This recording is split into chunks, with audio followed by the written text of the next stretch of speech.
All right, time for us now to put a cap on Prime Edition. But before we do that, I promised you we had a conversation earlier with the Principal Secretary, the State Department for Culture, the Arts and Heritage, PS Ummi Bashir. Enjoy watching the interview. My name is John Jacob Curia. Good night. PS Ummi Bashir is the Principal Secretary in charge of the Department for Culture, the Arts and Heritage, and joins us tonight to discuss part of the work that she's been doing since she was appointed as the Principal Secretary. Thank you, PS, for joining us tonight.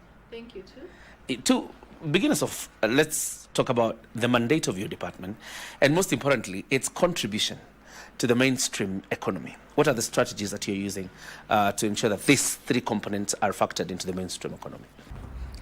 Mostly, culture, the arts and heritage is put at the back burner when it comes to economic development and growth of the economy. And I'd beg to differ because we do so much for generation of income for artists and creatives in this country. When you see talents like the Kamba carvings, the Skisi soapstone, the Ushanga, for instance, these are products that tourists come into the country and love to purchase. We are not so found as Kenyans to purchase such products, but when it comes to the international market, there's a big ask internationally. When you look at our museums, we have the commercialization aspect of the museums. And here we talk about the heritage of our country, where we have the fridge magnets, the merchandise, and the Turkana boy, for instance. There are a lot of, even locally, but mostly it's the internationals who appreciate. And that is one thing that I would love to change about our culture as a country, where we should appreciate our own products. And mostly this money goes back to the people at the bottom of the pyramid who work so hard to use their talents, their skills, to showcase their products and also sell. Mama Mboga is one aspect of the economy. But when you look at a pastoralist lady from the Maasai community, Samburus, Marsabit, Turkana, they sell their beads so as to put food on the table, to educate their children. And at the end of the day, you'll see that this does so well for us as a country.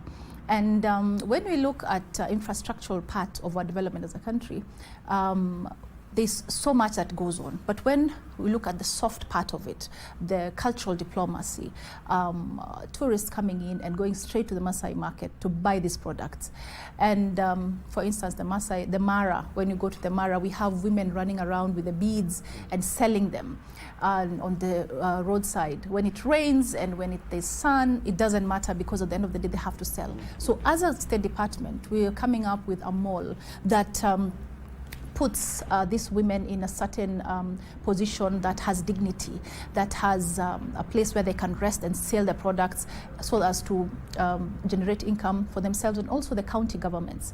And this in turn ripples up to the national government, and this creates so much employment for the youth, if you ask me. So for us, the Kamba carvings, the Skisi soapstone, the Lamu kofias, for instance, these are things that we are patenting. We're patenting the beadwork, the artistic beadwork for the different communities, the different tribes that are there in the different 10 counties of the Ushanga. So I would say it's a win for us as a State Department. We'll be talking about the international market and what opportunities exist there. But I asked the question about the economy because you've seen what has been going around and the complaints much more by the youth regarding economic opportunities being availed to them. What are your interventions as the State Department for Culture, the Arts and Heritage to address that problem of unemployment and lack of economic opportunities for the youth? Yeah, so for us as a State Department, we have what we call the culture champions. Culture champions are champions that we hire in every county. And culture champions go around under the project called the National Product Industry, which is under the National Museums of Kenya. So what we do is create an opportunity, an economic empowerment opportunity for the youth, where they get an income just by documenting, digitizing our natural products, the miti shambas, for instance. So we go from county to county, and in each county we hire 30 cultural champions, and we give them a very good amount of income so that they can be motivated and work with the elders within the villages and the communities and digitize and document all our products as a country. That is one. Another thing that we do for the youth and is now the ushanga that I just spoke about. The ushanga is the beadwork, the beautiful beadwork that we do, but these are done by women. So we empower the women in such instances where there's also the youth within the women themselves, and brings a certain aspect of good livelihood for them, where they can nurture their talent, at the same time showcase all their products, sell them, and make a living for themselves. Another thing that we do is at the museums of Kenya, we have guides, we have tour guides that take our tourists, take them around the museums, and they showcase the products. They make a living out of it. They don't necessarily have to be in the system to do that. So we call them heritage champions. So what we're trying to do is encourage the youth to come out and get an income by supporting and appreciating the patriotic part of being a Kenyan. Another thing that we do as culture for the youth is that when it comes to kamba carvings and kisi soapstone, these are mostly done by the young. A long time ago, it used to be the elderly who pay fees for their children and whatnot. But right now, when you go around the country, you'll find that the kamba carvings are mostly done by the young. And this shows them that their talents are appreciated as a country. Cultural dancers, for instance, we have the Tobong Lore in Turkana, we have the Marsabit Cultural Festival, the Maasai Cultural Festival. The poets, the narrators of the stories now has cascaded down to the generations that we have right now, the young generation. And the elderly seem to be handing the torch to the younger generation, whereby when they go, there'll be that aspect of continuity, whereby as a younger generation, you make an income out of it. And this, we encourage it as a State Department of Culture, because when we go to different counties in this country, we encourage the youth, the artists, to come on board, to sing on the stage, and they are paid. And this goes directly to the pocket of that particular youth. And as government, I think we have really tried, especially onboarding the artists. The artists are very close and dear to our heart in this State Department, because art is not just about performing art, it's not about film, it's not about acting, it's not about drama. What we are also trying to do is bring aboard our artists, the singers. There's so many very talented youths in this country, and they're always here in my office. And we see how we can work together to ensure that they are supported.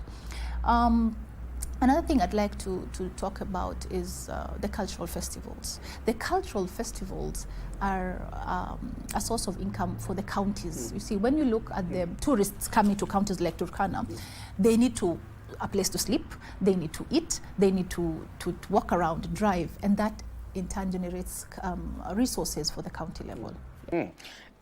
One of the biggest challenges government face is elimination of middlemen, as you say, and particularly when you talk about art, because that's where majority youths really are. What are your interventions as a State Department to support these artists, and particularly to eliminate the middlemen that rob them of their sweat? For instance, when it comes to artists, singers, for instance, we have Kekobo that regulates all these bodies, the CMOs that we have. We have 3 CMOs. So the CMOs, mostly there's some discourse, because the youth, the artists, the singers feel like they take a chunk of their money. But most of these artists at the same time have not registered themselves, saying that I need to be part of and parcel of the payments that come up of the Mastatu songs that are played, the songs played in the salon, songs played in functions even. And for us, it is more of the important person for us is the artist himself. So the middlemen, because of the digital age and the changing times, they're being eradicated automatically, even with us having to put effort. The only thing we do now is sensitization and capacity building, where we go around the counties and ensure that these artists, the carving, the creatives for the carving, the kamba carvings and the kisi soapstone, understand that this money belongs to you, because you're the one who used your own hard, sweat and your time and resources to produce this product. Sometimes they sell at a lower price because they have no option. You've done 10 beads, you've done 20 bells, you need to sell so that you get an income. You've wasted time, resources. So what you do, you opt for a middleman who says, I'll take this to Nairobi, I'm using transport, and then I'm giving you back a mediocre amount of money. So As a State Department, we said no. Come up with applications, because everyone is on media, is on internet these days.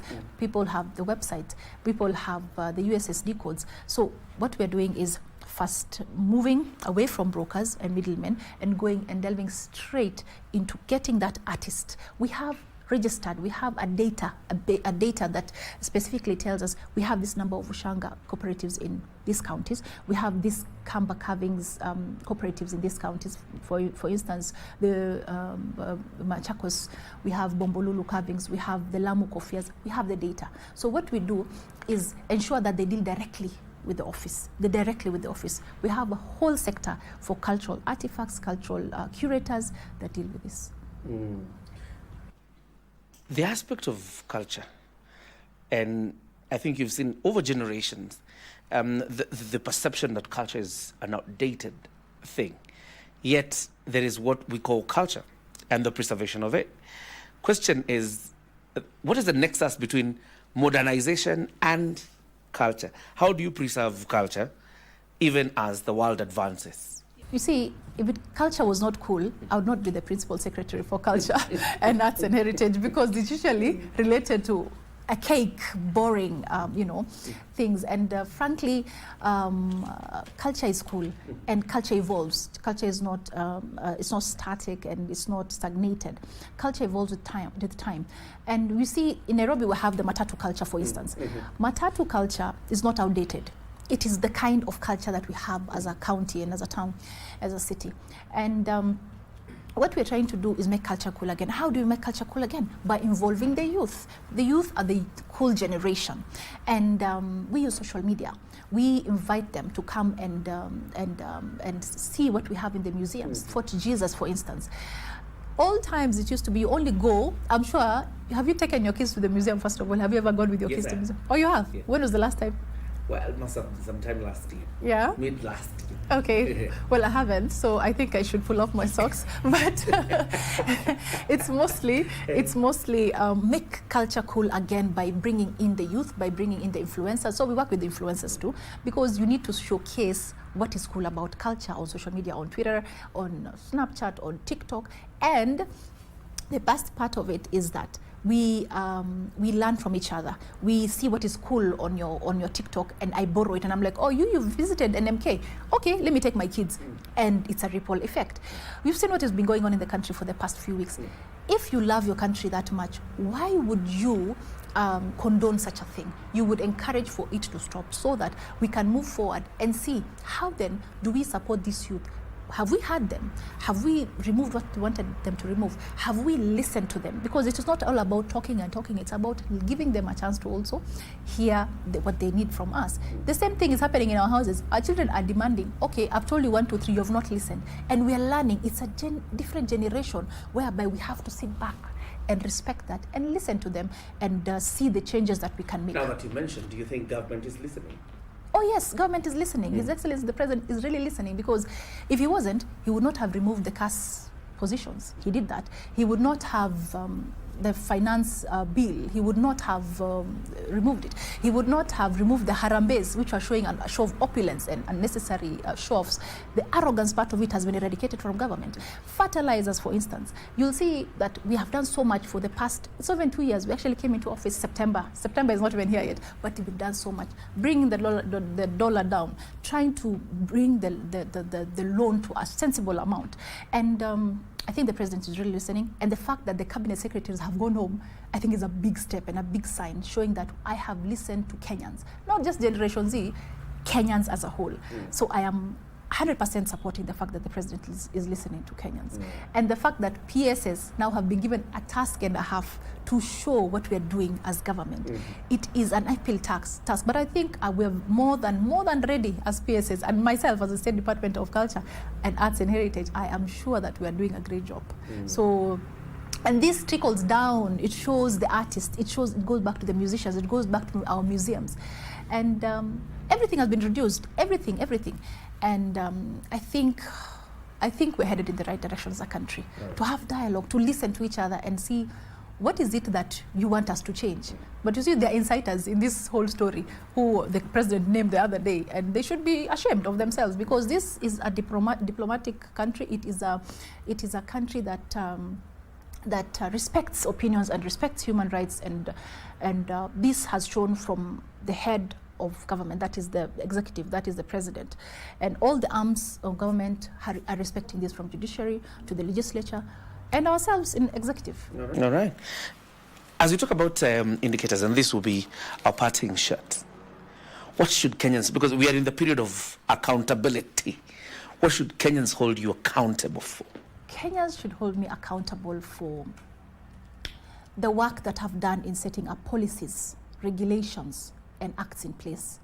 The State Department of Culture did not have a culture bill when we came in. As we speak, our culture bill is in Bunge, it's in Parliament, and very soon we'll have a legislation that anchors our culture and the creatives in a certain way of appreciation and a backing of an act. Two, we're setting up what we call the language policy. We've actually passed the language policy, and we're setting up the Kiswahili Council. This is an appreciation for our languages. We have different languages, so many languages in our country. And you will find that a regulation that is coming up in the State Department is one we call the traditional knowledge and protection of our cultural heritage. This is an act in place, but then regulations are coming from the State Department. My parting shot would be, come, let's make culture cool again. Let's love our country. We don't have another one. Make culture cool again.